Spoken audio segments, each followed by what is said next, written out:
खेसरिया एगो पानी बना रहेला। अरे खेसरिया एगो पानी पर रहे चाहे ना रहे, एगो मेहरारू पर रहेला ना। मुझे सनातन विरोधी बता रहे हैं। हमारा कहे के मतलब जे राम जी एक गो शादी कैले रहले, आई सब जना तीन तीन गो करके बैठल बाल, हम सनातन विरोधी हो गए। क्या कहा जाए इनके बातों को। एक आदमी के हमारे में नचनिया कहता, ए भाई हम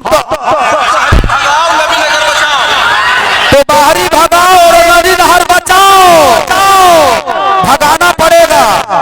हम सबको एक होकर इस लड़ाई को लड़ना पड़ेगा। मुझे ये लोग कितना भला बुरा बोल रहे हैं ये मायने नहीं रखता है। बिहार का विकास मायने रखता है। अगर खेसारी लाल को भला बुरा बोलने से आप विकास का कोई लेना देना है नहीं है।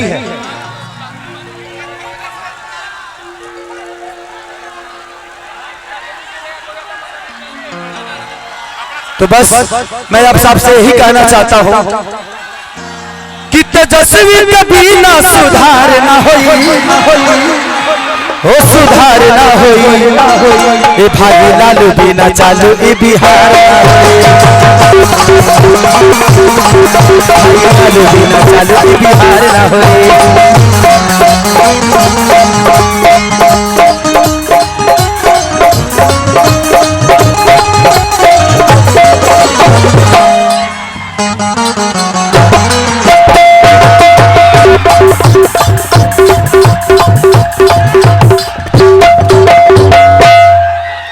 बस मैं आप सबसे आने वाले 11 तारीख को मैं यही कहना चाहता हूं कि भाई ये मत है और ये मौका बार बार हम सबको नहीं मिलेगा। फिर 5 साल हम पछताए ना, उसके लिए हमें वोट करने जाना है। इसमें वोटर आईडी में कितने लोगों का नाम है, हाथ उठाओ।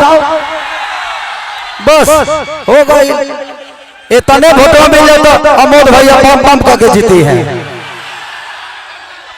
जीतला के बाद हम रात भर एक कार्यक्रम करब, रात भर। आ नेता बन के ना, तहरा लोग के खेसरिया बन के, तोहरा लोग के लगे खेसरिया कब आई तो खेसरिये रही। तो अमोद भैया के लिए, अमोद भैया के लिए आप सबको 11 तारीख को बताना है और 14 तारीख को विजय का पताका लहराना है, ताकि 15-16 को हम इसी ग्राउंड में आए और पूरी रात खूब प्रोग्राम गावल जाई, बजावल जाई, नाचल जाई। तो बस मैं कभी चुनाव लड़ना चाहता नहीं था, लेकिन भगवान पता ना क्या चाहता है हमरा से। हमारा मेहरारू के वोटर लिस्ट में नामे नहीं थे, लेकिन मेरी वाइफ ने बहुत मेहनत किया है। भैया तेरा लोग के वीडियो के चक्कर में आधा से ज्यादा काम खराब होता। मैंने वीडियो बना के हीरो बनिए बोलो, बाप बाप आधा से ज्यादा तो कार्यकर्ता काम बिगाड़ता रहे। तो मैं यही कहना चाहता हूं कि मेरे सनातनी होने और ना होने से बिहार के भविष्य का कोई लेना देना नहीं है,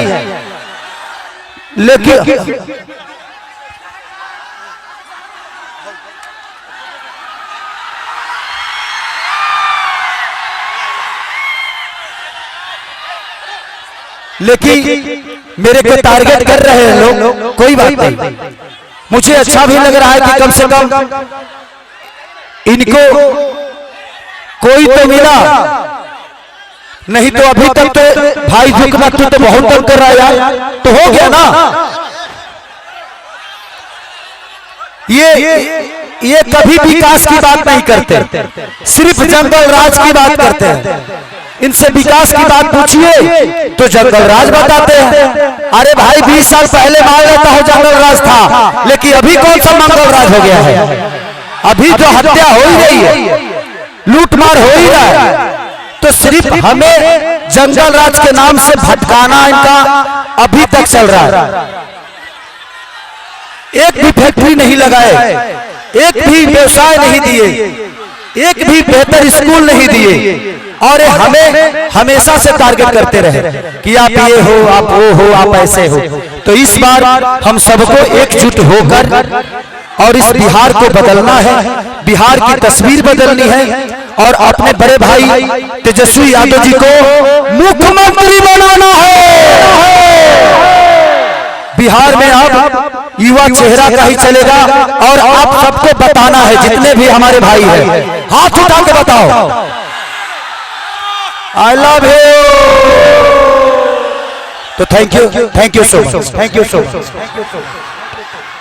आज इस कार्यक्रम में महती सभा के मुख्य अतिथि हमारे बड़े भाई आदरणीय खेसारी लाल यादव जी, आप सबों का मैं आभारी हूं।